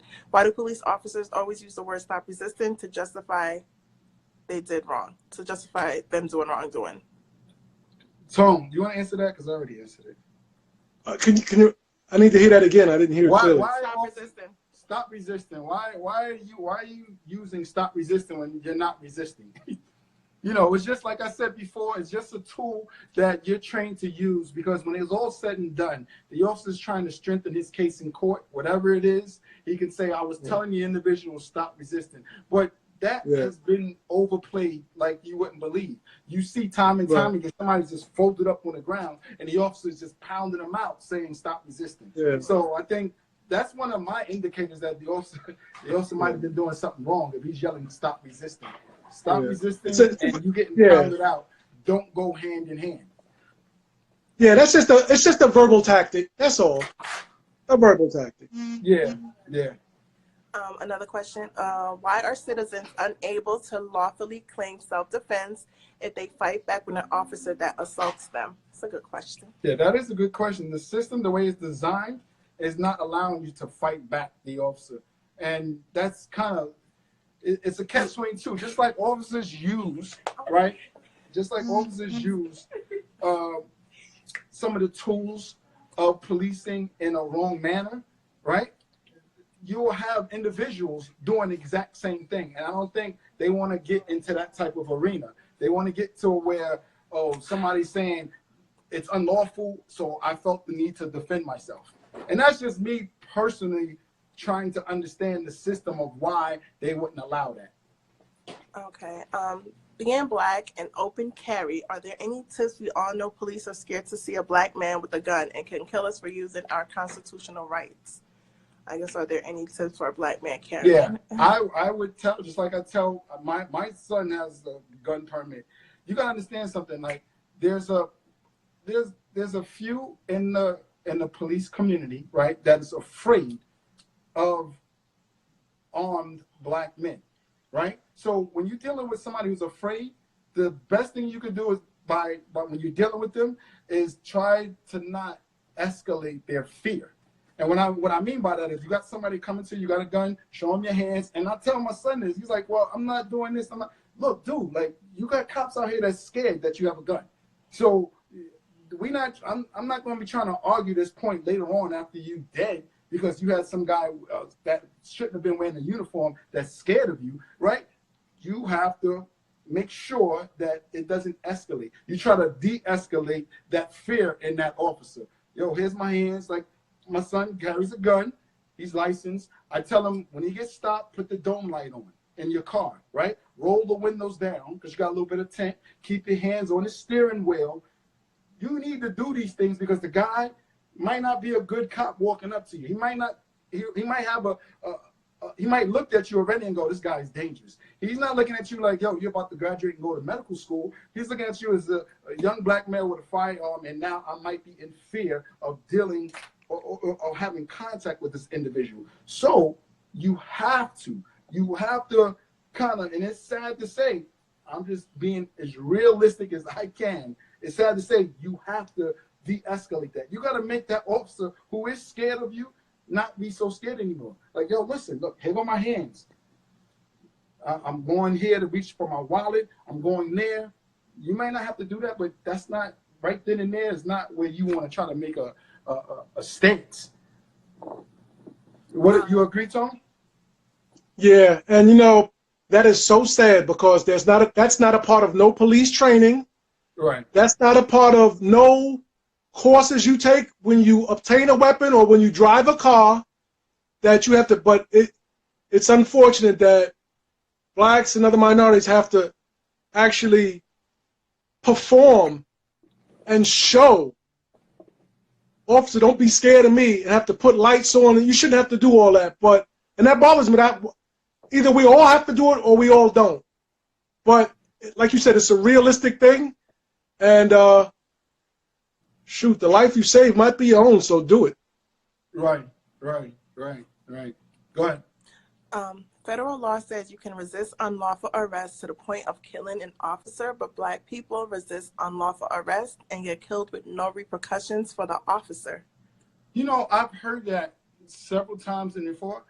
I can't find that law that you're talking about. If you could do me a favor, DM me that case, and I will look it up and research it. I'll get with you. I've never heard that before. What law was that? Someone said that federal law states that you have a right to resist an unlawful order. I've never heard that before. I've never heard that before. I never heard that either. And I've seen the conversations, and somebody keeps posting, somebody keeps saying that. They keep saying that. And I would love to actually look that law up. And yeah, DM me, please, because I need to definitely research that. I'll get an attorney for interpretation if it's not clear what it says. But I've never heard that in any training that you got to be careful, because if the arrest is unlawful, a person has the right to resist arrest and defend themselves. If you think your life is in danger, that's what they said. If you think your life is in danger. So I definitely need to look that up. So yeah, I appreciate it if you could DM me that one. Okay, so Justin 14 says, Ested 14 says, maybe the chat's not coming through because you're already on live chat, but usually it'll come through and it's just waiting. So I don't know. Does everybody somebody else could try to see me? Does everybody? No, somebody else try to call in or go live, and then I'll see if that's... They do train on certain like the fourth They do train on certain rights, not all of them. Pretty much what an officer's going to deal with on the day-to-day. Like when I did search and seizure training, yeah, I dealt with the Fourth Amendment a lot. So, you know, cruel and unusual punishment, right to a speedy trial, impartial jury. They train us on that. Right, they do train, but not on all of them. But when it has a lot to do with you as an individual. Go ahead. All right. No, that's it. So I don't know if Tone wants to get off, and then we'll see if Giffy the God. Oh, Tone. Try it. Someone said, I'm gonna get off. All right. Okay. All right. I'll be monitoring. I appreciate it, man. Oh yeah. Thank you. Right. And thanks to everybody out there. Let's keep it going. Come on. We got 10 million we got to get to. All right, everybody. Have a good night. All right. All right. All right. He's off. So maybe try again if you want to go live. It never stopped us before from looking at a request, but we're trying something different now. Okay, hold on. All right. He is going live. There we go. Thanks, Jeff. That's finally came open. Oh, he's waiting on him, but he said, okay, there you go. Hello. Hey, what's going on? Peace. What's going on, man? Yeah, man. Thanks for being a part of the conversation. I appreciate that, man. Yeah. Now, first of all, I'd like to say, you know what I mean, I respect you and I appreciate, you know what I mean, you bringing this type of forum to the light. You know what I mean? No doubt. I see that, you know what I mean? You seem to be truly, you know what I mean, you seem to be a you know, a genuine person. You know. Right. But I just feel like a lot of your viewpoints and your talking points are just, you know what I mean, like off a little bit. It's like, because it's like us out here in society, especially, you know, people from the hood or people from, you know, low income, you know, black people, most black people, the majority of black people or whatever. People like me. Mm-hmm. I'm born and raised in the hood, so I get what you're saying. What part of it that you don't understand? But we don't have we have like zero trust, zero faith in the police, because it's a reason why though. It's a reason why there's a big you know, it's a big sentiment against the police, because it's the way that they've treated us and it's the situations that we've been through. It's the whole system, period. Like how you say, oh, you need a task force to handle bad cops and this and that. All right, what task force is this? It's going to be other policing the police, and then when they go to court, they're going to be in front of other people that sympathize with police, judges, lawyers, prosecutors. They all, the majority of them are police sympathizers. That's why we see what's going on in today's society, and there's no justice hardly ever for police wrongdoings, man. It's damn near impossible to get justice, because the same system that the police work for. So how is that gonna work? I mean, you actually see police shooting people in the back. You see police shooting little kids. You see police choking out people, and nothing's happening. So how could you expect for the people to have faith that bad police are gonna be handled and taken care of? Right. When I look at an issue, right, and I look at a problem, I look at the system that's designed around that problem. Everything that you said was I totally agreed with it, right? Coming from a low income project and then going to police department policing. So I've seen time and time again when bad policing wasn't held accountable, right? But when you start talking about, like, for example, Officer Pantaleo, we'll just use that as one example. My recommendation that I'm talking about, the way that played out, it would do exactly the opposite. You don't go to a local prosecutor. You don't let the police investigate themselves on that level. I'm talking about a special prosecutor. I'm talking about a federal judge, a federal prosecutor, someone who's not tied to that community. Every But time they're you still see, police. and you can, if you don't believe me, look up the Baltimore gun unit. The Baltimore gun unit went to, they're pretty much just straight up an organized crime unit. They was going around, they was kicking in doors, they was selling, taking drugs, taking guns, and then reselling it to other drug dealers, right? That crime met a federal statute. So it took it right out of the hands of the local police department and the local prosecution department. So when you start talking about how we need to approach it, I think it should be a federal crime every time you see an officer just straight up violate somebody. It should go to a federal judge, a federal prosecutor. So what about you take that relationship away from the local jurisdiction? You see what Bob Mueller, right, has done to the I don't mean to get on a political arena, but you see how Bob Mueller, he was a special prosecutor. He started investigating. He sent everything to a federal judge, and you got indictments. And those guys' clout is way bigger than a police officer. And look what happened. Look what happened to them. But look what happened to them. Nothing. What are you talking about? They got indictments. They doing time. They got indictment. People got 2-week sentences. People that if that was a regular black person, they would be getting 25 to life.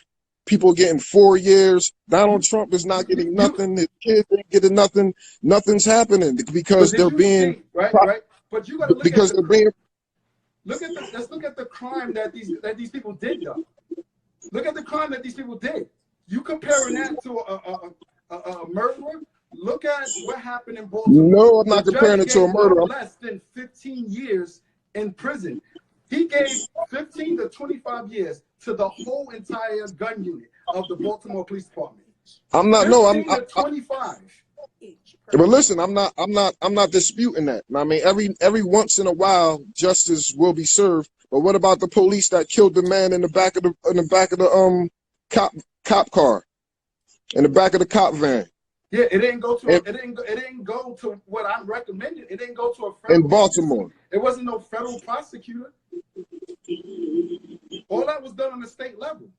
So when I'm talking about a solution, right, that I know, right, that will be 10 times better than what we have right now. We don't have a bad cop bill to address bad policing. We don't have a federal crime when an officer is involved in these type of incidents. We don't have that now. The problem is 95% of these judges and prosecutors are white men, and they're gonna look out for their own people. Half of these, that's how it goes. That's how it is. Our problem is we don't have enough for us. We don't have enough. Let me ask you something. If that was the case, right? If that was what you just said was the case, that whole gun unit would have got off. That crime was probably egregious. What I'm saying is, you can in every situation, there's gonna be a couple of situations where it's gonna go in our favor, but the majority, no, it's not. And that's straight proven. This is what I'm saying. This is what I'm saying. The reason why is because 9 times out of 10, it doesn't go to a federal judge. It goes to a state judge where you have that hookup. So I bet you if I look up these numbers, the federal, the numbers are the same. The numbers are the same. Okay, I don't deal with. Listen. I don't deal with. You're talking about one case. Name me another case. But listen to what I'm saying. Not every case goes into the federal system. I'm saying, sure there's been plenty. Let's make every case go to the federal system. See, this is where, Pete, though, this is where we're getting twisted at. See, what I'm saying is, I don't believe that that's the problem. The problem is that the majority of these people are white men, that they don't sympathize with people from inner cities. They don't sympathize with black people. So our problem is we need more black judges. We need more black prosecutors. We need more black police officers that are not just black, because half of the people once they get up there, they got black faces, but they still got a white man's mentality and a white man's agenda. See what I'm saying? The whole system is twisted. The police officers come from a slave catching system. That's what the police officers, that's the foundation of the police in America. And still in these police stations and stuff like that, that's their mind state. That's their mind state. And it's like a hunt mentality. They come through the hood looking at us like prey, regardless of our occupation, anything. They just see our skin as a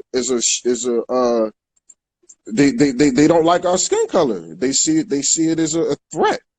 They see it as a threat. All right, hold on. I think somebody got a question. Yeah. Well, one, somebody's saying you're sticking to your badge, but okay. Federal prosecution costs money. Can you explain how the having officers pay insurance? Right. Federal prosecutors, any system costs money. The state, local level costs money. So if we start talking about we're going to put a price on how to get justice, then this problem just won't be solved. I don't agree with that at all. We're not going to put it to a federal level. Look at the cost of police brutality. Within the past 5 years, we went over $1 billion. So if that's why you don't want to go to a federal level, then what about the $1 billion that we spent already just on their conduct alone? So I don't. Now getting back to you. What's your name again? Who, me? Yeah. Giffy. I hear what you're saying, right?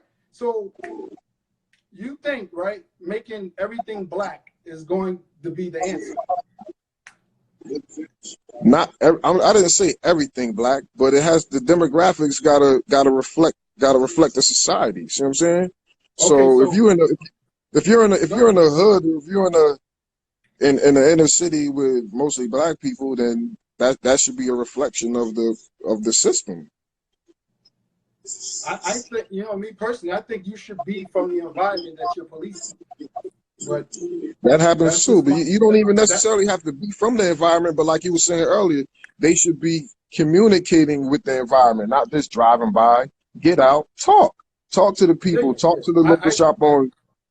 You're supposed to know these people because then you have a little bit more of a connection with them.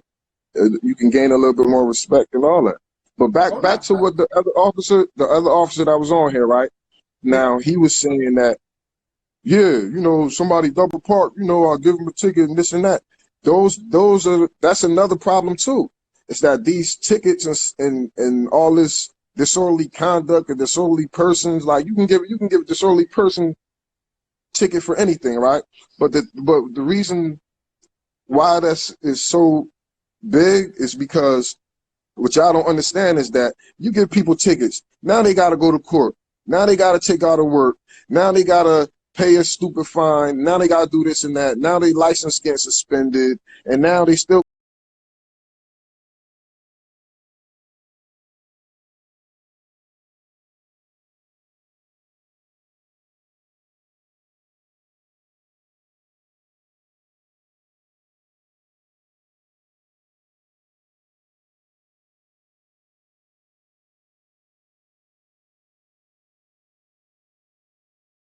they get another ticket. Now it's more money. Now it's just like a snowballing effect for half of the stuff that the police could have just told them, yo, slow down, stop speeding. Next time I catch you, here go a warning. Next time I catch you speeding, I'm gonna do this.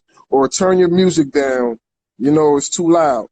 Or don't do this. Or don't. I mean, like it's like a money grab system because these municipalities are taking these tickets and they're using them to fund the budget of the other cities. And it's just out of control, man. It's all about money. It's out of control. So the police officers, they're not policing the society. What they're doing is they are actually acting like bill collectors for the judge and the municipalities. Yeah, it's crazy, right? I hear what you're saying, and to a certain extent, I kind of agree with what you're saying, but I wouldn't label all of them like that because I wasn't like that. So when you put a whole broad statement out, you got almost 1 million cops out here, bro. Like, I know cops like me. Like, nobody want to be dealing with a little small ticket here and there. I would tell people, yo, go ahead and move your car, you block the trap. That's just never was my forte. But when you start labelizing, like what you're saying, a lot of people are saying exactly what you're saying. I know kids right now. That's what we deal with. Hold on. I know kids that's coming out of high school right now saying, I see the problem. When I get there, I'm going to make a change.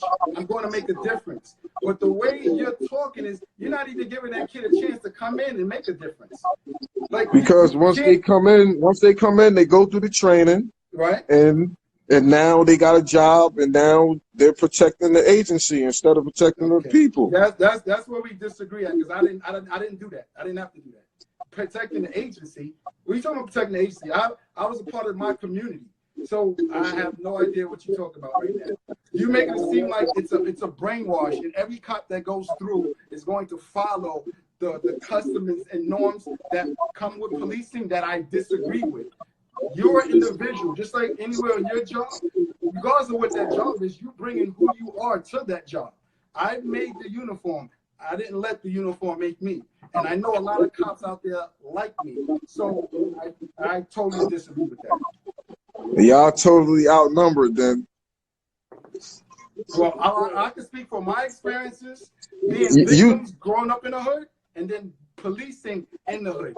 So, but what I'm saying is, earlier on you said that they don't train y'all to kill, right? Right. The training is not to kill. But they train you to terminate, right? Stop, right? They train you to stop, right? What do you think that those terms mean in the white man's world? That's code. I don't police according to the white man's world. You are, because they trained you. Stop the threat. Right. That's another way of saying kill without saying kill. Do you know how many people get shot by police when they and take don't you to the target range, right? Do you know how many people get shot by the police and don't die? Huh? A lot of people get shot by the police and don't die. You do realize that, right? When you're at the target range, right? Where are you aiming at? At the target. Where? Center gravity. It all depends on the target. You got center gravity, right? You know how many hundreds of targets that I shot at moving targets. I shot at still targets. There's so many different targets. And they telling you to aim for the center of the chest or the head, right? Well, it all depends. You got targets that have numbers on it, right? And the center of the target has one number, and then it goes out. That's how they count your scores up. So it all depends. Yeah. Can we move on to another question? She don't like me, boy. It's No. This forum is for everybody, bro. I don't like I said, we're not gonna agree on everything, but we talking, we having a conversation. I can't. For me to have the forum that I want to have, I can't expect everybody to agree with me. I can't expect people to not say how they feel. I want you to say how they feel, because there's people out that's in this audience who don't understand how you feel. So I want you to express that. I want you. This is that platform. This is what this is for. Are you still a police officer? No. Go ahead. I want to respond. Go ahead. I know he can't see me, but I have no problem with people saying how they feel. It's just, I think we, listen. We don't listen to understand. You know what I'm saying? We just listen to hear instead of trying to see it from people's different perspectives that you don't think about. I think we're so pro-Black that we don't address what the real issue is. I love my Black people. You know what I'm saying? But I think we also have to see it, like, how do we solve the problem? Being pro-Black is not going to resolve the problem. It's just going to make it, I think, worse. You know what I mean? So I think coming from a being pro-Black, being pro-Black, you could be pro-Black and still support good cops. There's nothing wrong with it. You got to support the good cops. Being pro-Black is just saying, yo, we're not going to take police brutality lightly. Like, we're not going to do it, period. So what's wrong with that? What do you mean what's wrong with being? I didn't say nothing's wrong with being pro-Black. I said being pro-Black is great, but we're not holding other people accountable as far as police brutality. You're just saying be pro-Black just to be pro-Black, but we got to hold the officers accountable as well. Being pro-Black is not going to resolve the solution. It's a piece of the solution, though. Well, it is, but we got to hold the cops accountable. We're taking that away from them. Just focusing on being pro-Black, you're taking that responsibility and accountability from the police officers instead of just focusing on just being pro-Black. You still got to put the accountability on the cops. It goes both ways. Let me ask you a question, right? You watched us during this segment of police brutality. You was on for a minute. Did you have any problem the way I policed my community? Did you have a problem with me being a part of my community? Did you have anything that I said about how I policed my community? Did you have a problem with it?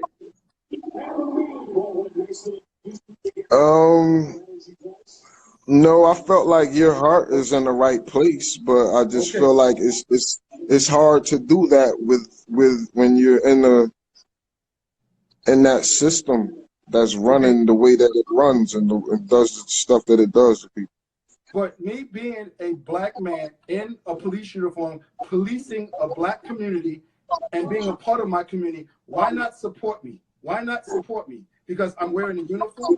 You just said, what's wrong with supporting Black? Why can't you support this officer who understands the problems of my community and now is policing my community?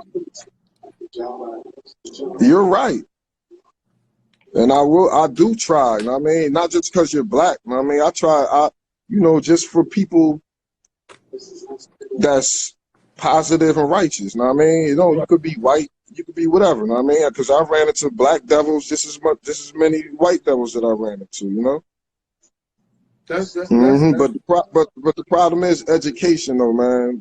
Us as a people need to be educated, you know what I mean? We need to keep learning. We need to learn the law. I mean, I totally agree with that. And that'll fix a lot of things too. Because ignorance is the main thing. Because half of the police, we shouldn't even need the police to be around. We shouldn't even need them.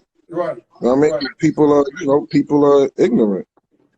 People are ignorant. So I mean, it goes both ways. It goes on society's ignorant and people that's behind the badges and benches, they be ignorant too. So, we just gotta keep living, learning, and loving, man. But all that dragging people to jail and stuff like that for these victimless crimes and charging people for bull shit ass tickets and stuff like that ain't gonna do nothing but make the situation worse, man. Nah, I feel you on that. I totally Jail should be for rapists and murderers, man. Not people that can't pay their damn fines. yeah, I feel you on that. That's what it is. Police brutality matters. We're focusing on the brutality, brutalization of. Yo, I appreciate the commentary, bro. I want you to stay tuned. I'm so happy that I got you to say, yeah, man. I feel that. I can do that. All I'm saying is just like it was hard for me, right? And it's crazy because me coming from the hood, low income area, I've been a victim of police brutality, man. I understand it. And if all you see is the brutality side, it's hard for somebody in that uniform to say, yo, but it's some of us is good. But I took a different approach. I said, you know what?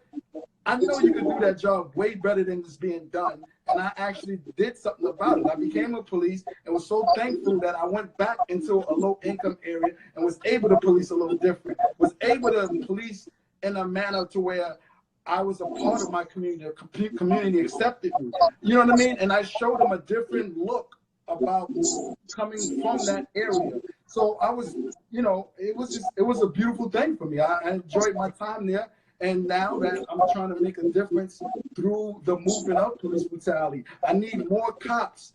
I need more cops to understand that community. I need more cops to say, yo, you know what? We've had a history of being wrong to this particular community and we never fixed it. We need to start working on how to fix it. And once we do that, the relationship will become better, and we'll have a much better, because I hear this a lot from white officers. Yo, man, that was back then, man. Things change now. They need to respect us. I said, yo, what you see what happened back then is a direct result of what's going on now. You don't flip a switch and go, okay, it's a do-over. No, that's pain. There's a lot of history behind why that community looks at the policing the way they do. But you got a lot of cops now understanding, especially minority cops. Look at the NYPD 12. Edward Ramus, he took him to court, saying, yo, y'all got us targeting the minority community with quotas. Him and 12 police officers, they say, yo, we're not doing that. We're not going to do it. But a lot of people don't see that. They're looking at him. They see him in uniform. They think he's one of the bad cops. You got people out here that's starting to make that difference, to make that change. So I want, and I put this out to say, yo, listen, you got to understand, you got people who's coming out of high school now saying, yo, when I get there, I'm going to do exactly what you're saying. I'm not going to get sucked into the culture. I'm going to make a difference. You got live officers right now that feel the way I feel. I get DMs all the time saying, yo, thank you, I'm glad. Because, they got policy on policing that police officers can't talk to the media. So an active officer can never come out and explain exactly what a situation is. We're live. Are we back? We're back. That was good. Yeah. That was a good conversation. Yeah. Your Giphy, the God, got disconnected. Yeah. Time ran up. An hour went by like that again. Yo, I can't believe it's been 2 hours. Yo, the 2 hours went by extremely quick. Every hour, IG only gives you an hour to do a live segment, so they automatically cut it off. So this is going on my third hour. We did 2 already. I just like to thank the followers, the supporters, for supporting the movement. I appreciate you for logging on, the comments, everything that we're doing, and you being behind it. I so appreciate everything. Please continually tune in. Activate your notifications, because what I'm going to do is because I'm only coming on Sundays. So what I'm going to do is I'm going to start trying to get on a lot more. People are requesting me to come on a lot more, not on just Sundays. So what I'm going to do is try during the week. I'm going to try to make it like a Wednesday to come on, and we'll have a little dialogue about whatever it is the situation is. So I do appreciate everything that we're talking. Let's talk solutions. Let's keep the conversation going. Let's keep it civil. Go ahead. You got something? Oh, well, Chief Ammo, whatever. This page has an intelligent approach to real problems. And I thank you for that, Chief. I really do. We have a problem that we're trying to bring solutions and resolutions, but keeping the conversation going. We got to identify the problem and then address the problem. And I think we're doing that through this conversation. What do you have? So Mafia Mike says, and I guess I'll address, this page no, that's the wrong one. Hold on. How do I get involved in your guys' program? I really need some help. Like I said, DM or hit the link for the email if you guys want to get involved or have any questions for your cases. And then he said, come on every day. We need help every day. We need to talk about this every day so people understand. Yeah, I'm working on it. Right now I'm working on a script for a movie about police brutality, bringing this conversation to the forefront. So as soon as I kind of filter in time to actually come and we have this discussion, I will do that. If you or anybody you know has been involved in a police brutality incident, please DM me right away. I had a conversation with a well-known law firm who specializes in police brutality. It's very time-consuming. Certain paperwork and filing be done in a timely manner. I get all of these messages in my DM. Look, this is what the police did to me, this way, and then it's weeks and months later. You lose ground when you don't file within a certain time frame. So make sure if you are involved in a police brutality related incident, you became a victim of police brutality, DM me right away because I need to actually get the ball rolling so you can file whatever it is you need to file. I appreciate you once again. And once again, keep the conversation going. And go to my YouTube account, register. We got to get the numbers up in YouTube. We got to get the subscribers up in YouTube. Every video that I have, IG only allows you to do a minute. So what I want you to do is when you see the video, go to the YouTube account and then see the whole video. A lot of people make comments and you didn't see the whole video. I wanted to see what happened beforehand. Sometimes it doesn't allow me to have the whole video. A lot of times it does. So go to YouTube account, register, become a subscriber, and watch the whole entire video. Go ahead. And also with the 10K, what is it? We got 10K on IG. Let's get 10K on YouTube. So hit the link in the bio and subscribe. That's right. Let's get our 10K on the YouTube. Yes. Within 5 months, we was able to get 10K. We got 3 celebrities reached out and said, good job. They watching. No celebrity fame, no nothing. And within 5 months, we got 10,200 followers as of right now. This movement is growing and it's growing fast. So I do appreciate it. And go to the YouTube account and subscribe there because we got to get our numbers up there. And to get the awareness out. So we need to get the awareness out. Thank you. And I'll see you next Sunday. I'm going to try to do it Wednesday, but definitely Sunday. All right, my IG, not even say followers, supporters. IG supporters. I appreciate you guys and stay tuned.